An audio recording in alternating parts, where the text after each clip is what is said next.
अभी करिए, सबको बुला लीजिए ना, सब सारे हैं सारे।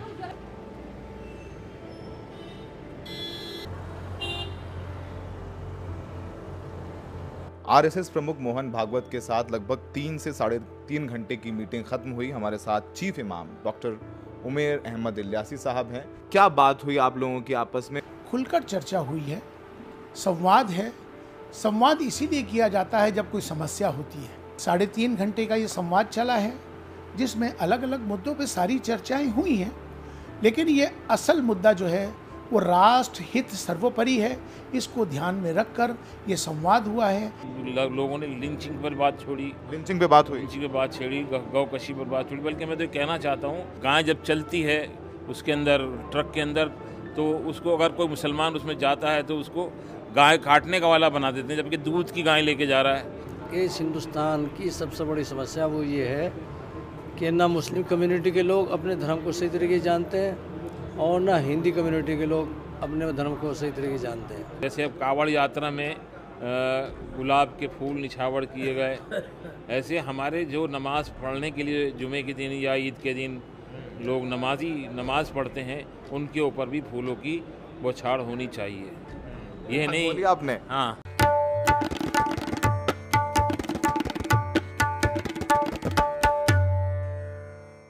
आदाब, नमस्कार। द रेड माइक में आपका स्वागत है। मैं हूं सौरभ शुक्ला। हमारा देश एकता का देश कहा जाता है, लेकिन वो एकता अक्सर समाज में नज़र नहीं आती। मुसलमानों के आर्थिक बायकॉट के कॉल दिए जाते हैं, कावड़ यात्रा में उनके ढाबे दुकानें बंद करवाई जाते हैं, उनसे नाम लिखने के लिए कहा जाता है, गौकशी के शक में हत्या कर दी जाती है, असम में बुलडोजर चलाया जाता है घरों पर, उन्हें देशद्रोही न जाने क्या क्या शब्दों से नवाजा जाता है। लेकिन इन सब के बाद भी संवाद बहुत ज़रूरी है और शायद यही वजह है कि आरएसएस प्रमुख मोहन भागवत दिल्ली पहुंचे और दिल्ली में उन्होंने 60 मुस्लिम धर्म गुरुओं के साथ बातचीत की है। बातचीत अमन शांति के पैगाम की है और खुल के तमाम मुद्दों पर बात हुई। अब जिन मुद्दों पर बात हुई उन मुद्दों पर असर होगा नहीं होगा, क्या मोहब्बत की बात की जाएगी? देखिए, आरएसएस तो हमेशा से बातचीत की बात कहता रहा है। मोहन भागवत पहले भी जहां हम खड़े हैं, कस्तूरबा गांधी मार्ग की मस्जिद में आए हैं, मदरसे में गए हैं, लेकिन उसके बाद हुआ क्या? ज्ञानवापी मस्जिद के बाद उन्होंने कहा था कि हर मस्जिद के नीचे शिवलिंग ढूंढना बंद करें, फिर हुआ क्या? बहुत सारे ऐसी बातें हैं, लेकिन संदेश भी ज़रूरी होते हैं और ये संदेश मोहन भागवत ने दिया है मिल करके कि बातचीत होनी चाहिए। अब बीजेपी का राष्ट्रीय अध्यक्ष तय होना है। कहते हैं कि संघ और बीजेपी में ठनी हुई है। मोदी जी को संकेत दे चुके हैं मोहन भागवत 75 साल वाली बात करके। तो बहुत सारी बातें हैं। आइए जानते हैं इस मीटिंग में हुआ क्या, क्या कहा गया, क्या सुना गया, और सुनते हैं उन लोगों से जो इस मीटिंग में शरीक थे। तो हमारे साथ कुछ ऐसे मुस्लिम धर्मगुरु हैं जो इस मीटिंग में गए थे। हमारी इल्यासी साहब से ये बात हुई, बहुत सारे मसले थे, मुद्दे थे। मोहन भागवत जी आपसे मिले, पहले तो उनका रुख क्या था? नहीं, उन्होंने तो मुल्क को जोड़ने की बात की है, आपस में इत्तेहाद की बात की है, और होना भी यही चाहिए कि हम सब अगर एक मुट्ठी होंगे तो हम दूसरे मुल्कों पर जो है हमला कर सकते हैं। और अगर हम भिन्न रहेंगे, छितरे और बिखरे रहेंगे, तो हमारा इत्तेहाद जो है दुनिया में जो है उसका पैगाम गलत बुरा जाएगा। उससे जो है हम एक जैसे बिखरे हुए मोती होते हैं ना, कि उसको फिर दोबारा जोड़ना पड़ता है। हम जो है जुड़ नहीं पाएंगे, हमारा मुल्क तरक्की नहीं कर पाएगा। ये इस पर बात हुई। गौकशी के मसले थे वहाँ, गौकशी के ऊपर बात, लोगों ने लिंचिंग पर बात छोड़ी, लिंचिंग पे बात हुई, लिंचिंग पे बात छेड़ी, गौकशी पर बात छोड़ी। बल्कि मैं तो कहना चाहता हूँ, ख़ास तौर से जो गाय जब चलती है उसके अंदर, ट्रक के अंदर, तो उसको अगर कोई मुसलमान उसमें जाता है तो उसको गाय काटने का वाला बना देते हैं, जबकि दूध की गाय लेके जा रहा है। इस बात के लिए हमने उनको बताया है, वहाँ बात रखी गई है कि गाय को भैंस बनाते हैं, भैंस को गाय बना देते हैं। अगर कोई व्यापारी भैंस का गोश्त लेकर जा रहा है, वो भैंस को गाय बना देता है। और ख़ास तौर से प्रशासन की तरफ से ऐसी बातें रखी जाती हैं। अलीगढ़ में हुआ था ये। ख़ास तौर से प्रशासन की तरफ से भैंस को गाय बना दिया जाता है। यहाँ तक कि बकरों को भी आजकल पकड़ के रिश्वत के चक्करों में जो है गाय बनाया जा रहा है, भैंस बनाया जा रहा है, तो उसको धमकी दी जाती है कि आपके ऊपर ये मुकदमा रख देंगे, आपको गाय को काटने का मुकदमा रख देंगे, जबकि भैंस का गोश्त लेकर जा रहा है ले जाने वाला। मतलब ये बहुत जुल्म की बात है। और इसके अलावा मुल्क के अंदर जो नफ़रत का माहौल पैदा किया, उसको नफ़रत को मिटाने के लिए उन्होंने बात कही है, हम उसकी तारीफ ने बोला, क्या बोला? जी, भाई हम सब जो हैं एक समान रहेंगे तो मुल्क तरक्की करेगा, ये बोला मोहम्मद बोला उन्होंने। तो इसलिए हम जो समाज में जो हमारी तरफ से लोगों के दिल मन में जो मन मुटाव हुआ है उसको दूर करना है, और समाज के अंदर हमें एक दूसरे को करीब लाने के लिए, एक दूसरे की सद्भावनाओं की कदर करते हुए हम इसको आगे बढ़ाना है, इत्तेहाद कायम रखना है। इत्तेहाद कायम होगा तो हमारा मुल्क जो है तरक्की करेगा और हम तरक्की की राह में आगे बढ़ेंगे। कोई अश्योरेंस दिया उन्होंने? बोला कि नहीं, आप लोग आए हैं, आप लोगों की समस्याएं हैं, आप लोग तकलीफ़ें हैं। बात उन्होंने कही है कि ये इतनी जल्दी तो कायम नहीं हो सकता। जो जो बुराई फैली है वो एकदम ख़त्म नहीं होती, आहिस्ता आहिस्ता होगा। वाद विवाद जो है कुछ अफाम तफ़हीम यानी बातचीत के ज़रिए जो मसले हम अपनी बात उनके आगे रखी है, वो हमारी बात सुनेंगे, उस पर गौर करेंगे। उन्होंने कहा मैं आपको आश्वासन दिलाता हूँ, मैं जहाँ जो बातें आपने मेरे सामने रखी हैं, अभी तो बहुत सारी बातें हैं। आसाम के अंदर कितना जुल्म हो रहा है, इसको किसी ने नहीं, हमारी तरफ से किसी ने बोला भी नहीं। ये मुझे कहना पड़ रहा है। आसाम में अभी भाई ने मुझे याद दिलाया कि आसाम में कितना जुल्म हो रहा है इस वक्त मुसलमानों को, तो इसके ऊपर भी नोटिस लेना चाहिए RSS को कि आसाम में इतना जुल्म ना हो जितना जुल्म किया जा रहा है, जो हम अखबारों में के ज़रिए सुन रहे हैं, जो देख रहे हैं, जो हमें बताया जा रहा है मीडिया के ज़रिए। अगर ऐसा हो रहा है तो वो जुल्म हो रहा है, इस जुल्म के ख़िलाफ़ भी हमें खड़ा होना पड़ेगा। अगली बैठक की बात हुई कि ये संवाद जारी रहना चाहिए। हाँ, संवाद जारी रहेगा। उन्होंने ये कहा, आश्वासन दिया कि हमारी आपस में जो है ताल्लुकात कायम रहेंगे, एक दूसरे से मिलते रहेंगे और एक दूसरे को जो है जो अगर कोई कमी है तो हमें बताओ, उसको हम दूर करने की कोशिश। लेकिन एकदम कमी दूर नहीं होगी। बात भी यही है सच्ची कि जो मन मुटाव हो गया है वो एकदम सही नहीं होता। जब किसी की आपस में किसी से दुश्मनी हो जाती है तो दुश्मनी आहिस्ता आहिस्ता ही ख़त्म होती है, मोहब्बत के लिए आहिस्ता आहिस्ता। और ये हिंदुस्तान जो एक ऐसा मुल्क है जहाँ हर तरह के फूल हैं, क्योंकि सबसे पहले आदम अलैहिस्सलाम ने यहाँ पे कदम रखा था, जन्नत से वो आए थे, पहला कदम उन्होंने रखा, तो यहाँ पे हर तरह के फूल हैं, हर तरह के पेड़ हैं, हर तरह के फल हैं, और उन फूल भी तरह तरह के हैं और फल भी तरह तरह के हैं। इसलिए जैसे ये गुलदस्ता है बहुत खुशनुमा, इसको कायम रखने के लिए मैं मुतालबा करता हूँ सबसे कि इस चमन को बाकी रखने के लिए हम आपस में मिल के काम करें। आखिरी सवाल आपसे, भागवत साहब ने नोट भी की, मतलब उनके लोग थे साथ में जो आप लोग बातचीत कर रहे थे, क्योंकि नोट कर रहे थे कि ये मामले हैं, ये मामला है, ये मामला है, ये मामला है। उन्होंने नोट तो किया है, लेकिन अभी यह है कि पूरी तरीके से एक बार हम किसी को पूरी बातें समझा नहीं सकते, बता नहीं सकते।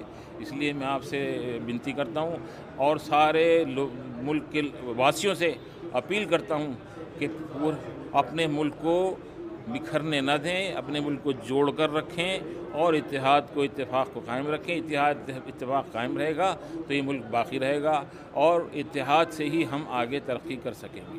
ठीक है, आपसे एक सवाल अगर पूछ लूँ मैं, आपका नाम क्या है? मेरा नाम मोहम्मद हारून। हारून साहब, कहाँ से हैं आप?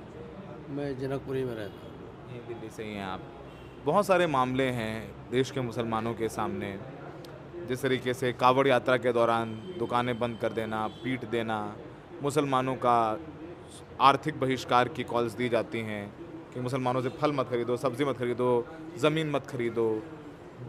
असम का मामला है, वहाँ बुलडोज़र चल रहे हैं, बुलडोज़र नाम लिखो, दुकानों पे नाम लगाओ, QR कोड लगाओ, इस तरीके की बातें होती हैं। जब भागवत साहब ये कहते हैं कि अमन से रहना है, हाथ में मुट्ठी बांध के रहना है, और ऐसे में जब ये सब सारी चीज़ें भी होती हैं, पहले ही मुलाकात शायद हुई थी आप लोगों की, एक बार यहाँ पर वो आए थे, आपको लगता है कि मंशा अच्छी है भागवत साहब की?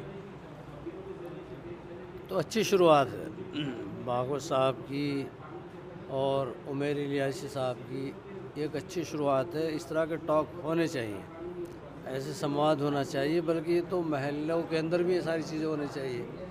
जैसे मस्जिदें हैं, मंदिर हैं, वहाँ आपस में उनके साथ में बहुत प्यार होना चाहिए। वो उनके पास जाएं, वो उनको पास बुलाएं। बल्कि मैं तो अक्सर ये कहता हूँ कि इस हिंदुस्तान की सबसे बड़ी समस्या वो ये है कि ना मुस्लिम कम्युनिटी के लोग अपने धर्म को सही तरीके से जानते हैं और ना हिंदी कम्युनिटी के लोग अपने धर्म को सही तरीके से जानते हैं। सही बात तो ये कि पहले तो अपने मज़हब को सही तरीके से जाने आदमी, और फिर आपस में इस तरह की टॉक होनी चाहिए, संवाद होना चाहिए, जिससे कि ये दूरियां ख़त्म हो। और इस मुल्क की जो सबसे बड़ी कमज़ोरी है हमारे मुल्क की, वो ये है कि यहाँ पर इंसाफ नहीं है। इंसाफ में मिलने में देर हो रही और मैं आपसे कहता हूँ, जब इंसाफ कोई किसी घर में भी हो या किसी और जगह पर भी हो, जब इंसाफ होगा तो खुशहाली आएगी, हर आदमी शांति के साथ रहेगा। और जहाँ जहाँ भी नाइंसाफ़ी होगी, जहाँ जहाँ पर भी वहाँ पर जुल्म होगा, और जुल्म किसी के लिए भी अच्छा नहीं है, कोई भी करे, कोई जुल्म किसी के लिए अच्छा नहीं है, कोई भी करे। तो इसलिए ये बात बोली आप लोगों ने? हाँ, हम बोला बिल्कुल नहीं हुआ ना, हम तो बवांग ऐलान कहते हैं। नहीं, इंसाफ हम तो कहते हैं पूरी दुनिया, हम तो रियली ये कहते हैं कि पूरी दुनिया के अंदर इंसाफ कायम हो। ये दुनिया का निज़ाम ही मुनसिफ लोगों के हाथों के अंदर जाए, वो कोई भी हो। अपन सब एक माँ बाप की औलाद है जी, मनुष्य है। तो डिफरेंट जब प्रभु ने नहीं हमारे अंदर रखा, तुम्हारे बाल हमारे बाल एक अंदाज़ के हैं, आँखें हमारे एक अंदाज़ की है, दांत हमारे एक अंदाज़ के, खाने का तरीका एक अंदाज़ है, कमाने का तरीका है कि, पैदा होने का तरीका है कि। तो ये सारी चीज़ें कहाँ से पैदा हो गई है क्यों जी? ये सारी चीज़ें कहाँ? आपको लगता है कि इसका असर होगा मीटिंग? हाँ हाँ, ये आगे बढ़ेगा मैटर, ये मामला बढ़ेगा आगे, इस तरह के संवाद होते रहेंगे। और ये जितने लोग भी हैं यहाँ पर आए हुए हैं, इनको स्पेशली ये एक सबक दिया गया है कि आप जहाँ, बल्कि मैं तो, मेरा तो है ही है, अगर मैं कहीं बैठता हूँ मैं सबसे पहले ये चीज़ दूरी करता हूँ। अगर किसी हिंदू भाई के साथ बात करता हूँ, किसी करता हूँ, तो मैं उनको समझाता हूँ, मैंने कि आप जहाँ पर जितनी दूर तक जा सकते हो, आप इस चीज़ को ख़त्म करो। बोला है कि अमन का पैगाम लेके जाएं इस मीटिंग से आप लोग। जी जी जी, हमें क्या, सभी को, जितने भी लोग थे वहाँ पर स्पेशली बोला गया है कि आप लोग ये सारे दुनिया जहाँ जहाँ पर भी आप काम करने वाले लोग हैं, वहाँ पर अमन और शांति की बात करें और लोगों को अमन की तरफ बुलाएं, सच्चाई की तरफ बुलाएं, अच्छाई की तरफ बुलाएं। तो कुछ तोहफा भी दिया, गुलाब और तस्बीह दी? नहीं, गुलाब और तस्वीर दी है। तो माला दिए हैं। हाँ, माला दी है, एक माला दी है और एक गुलाब का फूल दिया है, यानी पैगाम अच्छा है। जैसे अब कावड़ यात्रा में गुलाब के फूल निछावर किए गए, ऐसे हमारे जो नमाज़ पढ़ने के लिए जुमे के दिन या ईद के दिन लोग नमाज पढ़ते हैं, उनके ऊपर भी फूलों की बौछार होनी चाहिए। ये नहीं बोली आपने? हाँ, नहीं, मैं वहाँ नहीं बोला, मैं यहाँ बोल रहा हूँ आपके द्वारा। और दूसरी एक बात उन्होंने कहा कि बात जो है,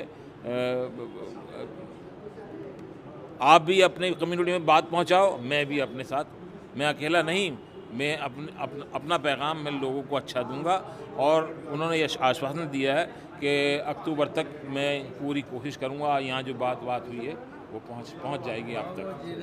ये कहा कि अभी तो शुरुआत है, उसको एकदम नहीं किया जा सकता। शुरुआत हाँ, ये धीरे धीरे धीरे धीरे चीज़ें ख़त्म हो जाएंगी और हमारा देश खुशहाली की तरफ आएगा। चलिए, अमन का पैगाम दिया और आपने सुना, सब लोगों ने अपनी बातें कहीं। देखिए, भागवत साहब जब मिलते हैं तो वो सिर्फ मिलते नहीं हैं, वो तमाम संदेश देते हैं। अभी हाल ही में आपने सुना होगा कि जो 75 साल में रिटायरमेंट की बात है, उसको लेकर के उन्होंने बयान दिया। इस साल ही हमारे देश के प्रधानमंत्री नरेंद्र मोदी भी 75 साल के हो रहे हैं और मोहन भागवत जी भी 75 साल के हो रहे हैं।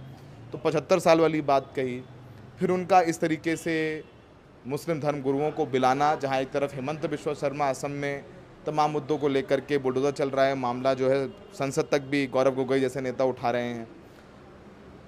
कावड़ यात्रा में नाम बताओ, पहचान बताओ कहा जा रहा है। पहलगाम हमले के बाद मुसलमानों के आर्थिक बायकॉट की बात कही गई, गौकशी के शक में लिंचिंग, इन सब मुद्दों पर बात हुई, एक अच्छी बात है। अब इसका असर क्या होगा ये भी देखने वाली बात है। जैसे निकल करके मीटिंग में ये भी बात आई कि सैकड़ों सालों की गलतफहमियां हैं, एक बार में दूर नहीं होती। तो अब दूरी कम करने की जिम्मेदारी किसकी है? वैसे अब भागवत साहब ने भी कहा है मीटिंग में कि हम भी अमन का संदेश लेकर के जाएंगे, और ये लोग भी कह रहे हैं अमन का संदेश लेके जाएंगे। अब आपको याद होगा जब ज्ञानवापी मस्जिद के में शिवलिंग की बात आई थी और उसके बाद तमाम मस्जिदों में ये शुरू हो गया था कैंपेन, तब भी मोहन भागवत ने कहा था कि हिंदू जो हैं हर मस्जिद के नीचे शिवलिंग ढूंढना बंद करे। इस तरीके की चीज़ें मोहन भागवत कहते रहे हैं, पर कथनी और करनी में अंतर नज़र आता है इस दौर में भी। फिलहाल बात करते हैं इलियासी साहब से, जिनके न्योते पर यह बैठक हुई है। सुनते हैं कि वो क्या कह रहे हैं। आरएसएस प्रमुख मोहन भागवत के साथ लगभग 3 से 3.5 घंटे की मीटिंग खत्म हुई। हमारे साथ चीफ इमाम डॉक्टर उमेर अहमद इलियासी साहब हैं, जिनके बुलावे पर पहले भी मोहन भागवत साहब यहाँ जहाँ हम बैठे हुए हैं इमाम हाउस में आए थे, और आज इनके नेतृत्व में लगभग 60 मौलाना, इमाम, मुफ्ती बैठे, बातचीत हुई। बहुत महत्वपूर्ण बातचीत इलियासी साहब, सबकी नज़रें थीं क्योंकि तमाम मसले हैं देश में, शिकायतें हैं। क्या बात हुई आप लोगों की आपस में और किस मंशा के तहत आपने न्योता दिया या वहाँ से न्योता आया, पूरी बात बताएं। देखिए, निमंत्रण हमने दिया है। राष्ट्रीय स्वयं सेवक संघ और अखिल भारतीय इमाम संगठन का ये साझा प्रयास है संवाद।